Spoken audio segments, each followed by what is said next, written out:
Hello YouTube and welcome to my channel, Anne at Bella. Today I'm going to be starting my 4-part series on Harry Potter and Bellamort, which is the relationship between Lord Voldemort and Bellatrix as depicted in Harry Potter and the Cursed Child. I know it's very controversial. A lot of people said that this is badly written fanfic and that it's not canon.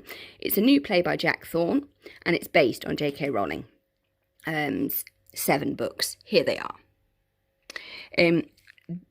This book, or play, I should say, has caused a lot of controversy regarding certain things, which actually I am going to be able to show you that it is canon and it is very much the relationship between Lord Voldemort and Bellatrix is hinted at within all the books, just so you know. Some background on me. I read Harry Potter when I was 12, so when my grandmother first gave me this book, I thought it was great magical adventure, but I was not a boy. It was inventive, but I was sort of thinking, this is a little bit young, but it was really, really, really good. Her use of description is excellent, and she obviously widened my vocabulary. The next book, Harry Potter and the Chamber of Secrets, was vastly superior, purely because it had Moaning Myrtle and Tom Riddle in it, who were teenagers. Harry, Ron and Hermione, unfortunately, were 12, and they had the light flutterings of those first crushes and those first blushes.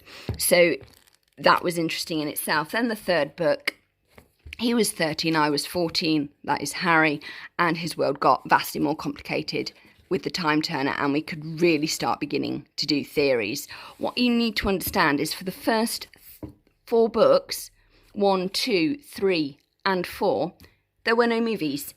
So, and also we didn't have any maps, because these books did not contain any maps at all, just so you are aware. So we had to rely on the prose, and there's some very interesting facts regarding Bellatrix and Lord Voldemort within Goblet of Fire, and also Rudolphus. Okay, so I'm just going to go to the Death Eater chapter, which is the chapter after Flesh, Blood and Bone,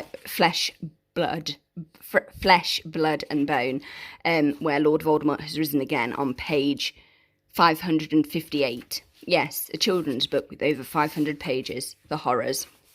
Okay, so in the Death Eaters chapter, here we have Lord Voldemort admitting to everybody, including his Death Eaters, that his father was a muggle and a fool, and his mother was a witch who lived here in the village. So he's basically told all of his Death Eaters that he's half-blood.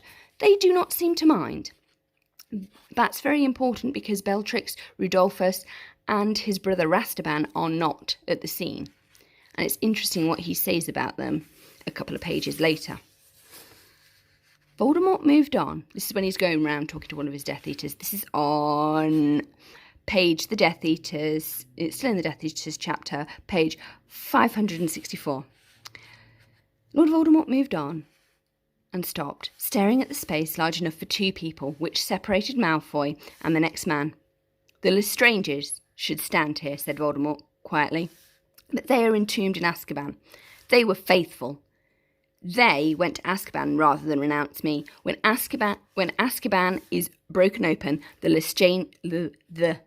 Lestrangers will be honoured beyond their dreams. The Dementors will join us. Now listen to what he's saying. Lord Voldemort is saying that when Azkaban is broken open, the Lestrangers will be honoured beyond their dreams. So what on earth does that mean? What is this great honour that Lord Voldemort is babbling about? And it's something that he says, but nobody paid any attention to at the time. And I wondered this myself, because earlier on in the book, in the chapter The Pensieve, where we see Conch Jr., Bellatrix, Rastaban and Rudolphus get put in Azkaban, Bellatrix says something else that is really interesting. They're getting put in Azkaban for the torture of Frank and Alice Longbottom. That is Neville Longbottom's parents. And it says here, the Dementors glided back into the room.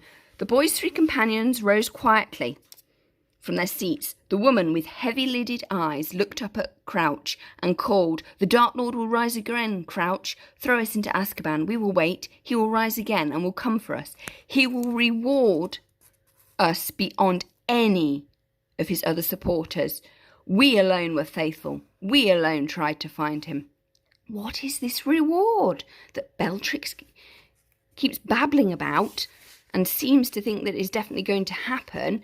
And then what on earth is Lord Voldemort saying here? What is this honour?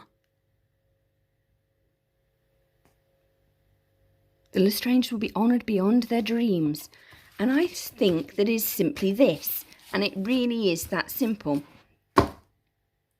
And it really is this simple. Rudolphus Lestrange was firing blanks, which meant he had low sperm count and couldn't give Bellatrix a baby. That is what this is all about. Which means that when it comes to a cursed child, Lord Voldemort agreed with them way back in the darkness of time that he would be the sperm donor for them.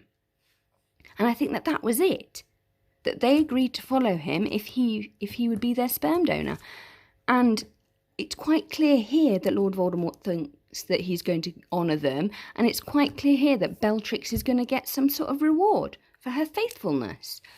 So, and we clearly see the repercussions of it in this book. I think that that is the first thing. And it was quite sterile, no feelings involved. We will get to how that changes later on. But this is the end of part 1 of 4. This is setting the scene. We have Bellatrix saying that she's going to get a reward, and Lord Voldemort is saying that he's going to honour the Lestranges, and it's all in Goblet of Fire. Get your books out and read it, people. Check out the Pensive chapter and check out the Death Eaters chapter. It's all there in black and white, and it's those two words. Reward, says Bellatrix, and honour, says Lord Voldemort. What do they mean? It must mean cough cough Delphini. Hope you've enjoyed this review or slash theory slash actually breaking many theories. Please like, comment and subscribe and let me know what you think about it, because it's quite clear. Bye.